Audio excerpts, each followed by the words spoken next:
warahmatullahi wabarakatuh. Waalaikumsalam warahmatullahi wabarakatuh.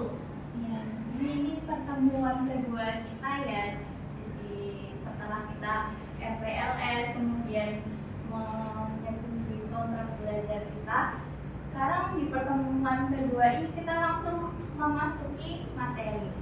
Tapi sebelum itu kita mulai pelajaran ini dengan berdoa terlebih dahulu sesuai kepercayaan masing-masing. Berdoa.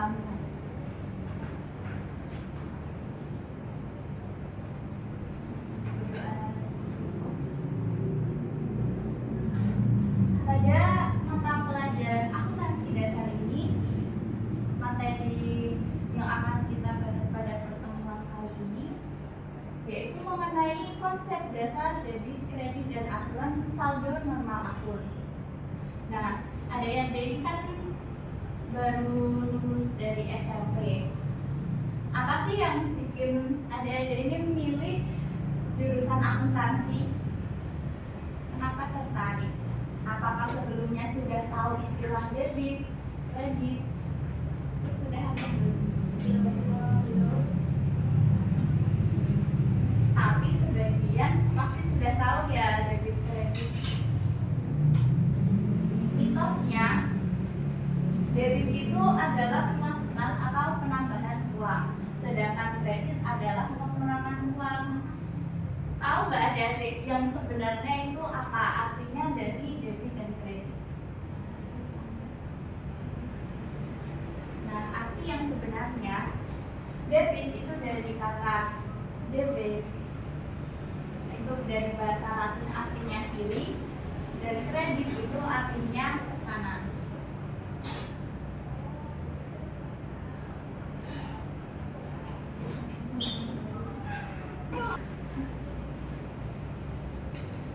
Nah, cara menentukan debit kredit dalam suatu jurnal, nah itu dengan menggunakan kesamaan dasar akuntansi. Dalam rumus sempitnya, persamaan dasar akuntansi itu aset sama dengan liabilitas plus ekuitas. Aset itu apa? Adik-adik tahu nggak apa itu aset? Ya, aset adalah harta atau kekayaan yang dimiliki. Kalau liabilitas itu apa? Ada yang tahu? Ya betul, liabilitas itu adalah utang, sedangkan ekuitas adalah modal. Nah, kalau lebih luasnya lagi, itu juga ada istilah namanya beban. Jika dimasukkan dalam kesamaan dasar akuntansi, aset sama dengan liabilitas plus ekuitas plus pendapatan dikurangi beban. Kemudian apabila dijadikan sebagai positif semua, aset plus beban itu sama dengan liabilitas plus ekuitas plus pendapatan. Ibaratnya kayak dari jempol dan kelingking. Ini adalah aset dan ini adalah beban. Sedangkan tiga jari yang di tengah ini adalah liabilitas, ekuitas, dan pendapatan. Nah, ini ada konsep akunti atau T-account. Ini adalah pembantu.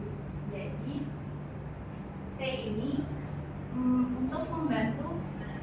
Sebelah kiri adalah kolom debit, sebelah kanan adalah kolom kredit. Nah, selanjutnya ada aturan saldo normal akun. Tadi kan golongan akunnya itu ada 5, ibaratkan dari seperti tadi, jempol itu adalah aset dan kelingking adalah beban, sedangkan 3 yang lainnya itu adalah liabilitas, ekuitas, dan pendapatan. Nah, ini ya teman-teman saldo normal. Jadi aset dan beban itu saldo normalnya ada di debit, sedangkan yang tiga di tengah ini adalah kredit. Yang artinya apabila aset bertambah itu masuknya di debit, sedangkan aset yang berkurang itu masuknya di kredit. Dan sebaliknya, apabila saldo normalnya adalah kredit, apabila bertambah maka dia masuk ke kolom kredit, sedangkan jika berkurang dia masuk ke kolom debit. Apakah sampai sini sudah paham anak-anak? Sudah paham? Ibu punya contoh soal. Jadi di sini Pak Budi itu memulai usaha konsultan IT bernama Budites pada tanggal 1 Januari 2024 dengan menyetorkan uang tunai sebesar 50 juta rupiah sebagai modal awal.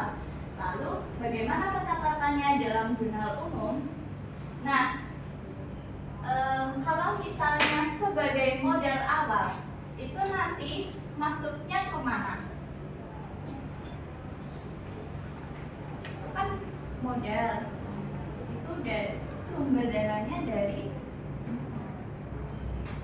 maka pencatatan di jurnal umum adalah seperti ini. Harusnya enggak. Nah, jadi di jurnal umum biasanya ada tanggal, kemudian keterangan atau nama akun, kemudian nomor web, dan kolom debit, kredit. Terus kan tadi Pak Budi menyetorkan uang sebagai modal, maka kasnya ada di debit karena Pak Budi punya kas di dalam perusahaannya, sedangkan modal itu ada di kredit karena kan itu untuk modalnya. Kemudian ibu punya contoh soal lagi. Apakah ada yang bisa maju ke depan untuk menjawab ini?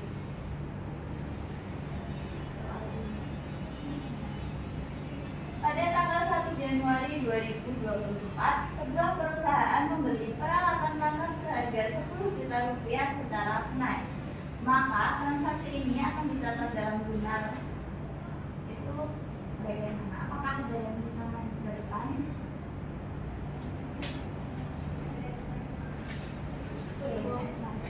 Bisa dituliskan di sini. Kolomnya ada tanggal, akun,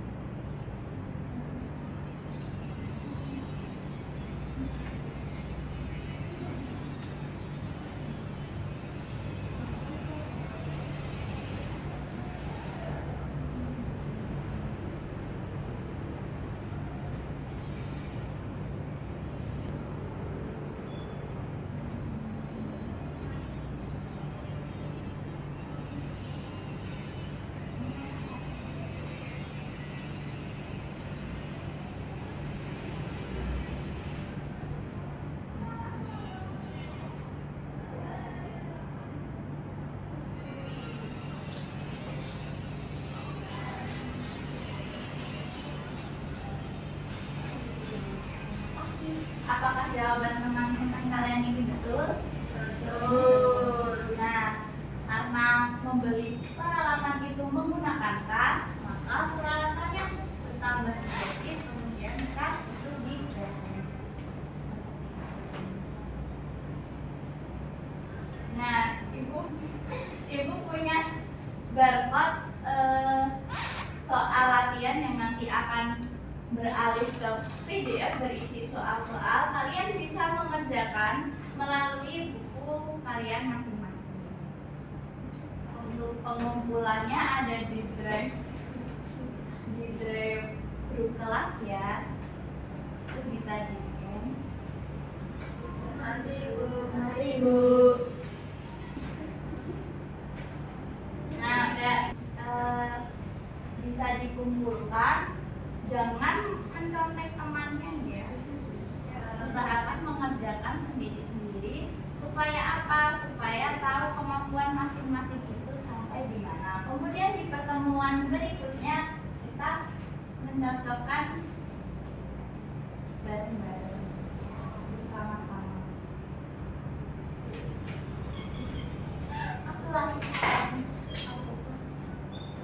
Baik, mungkin pertemuan kali ini Ibu cukupkan.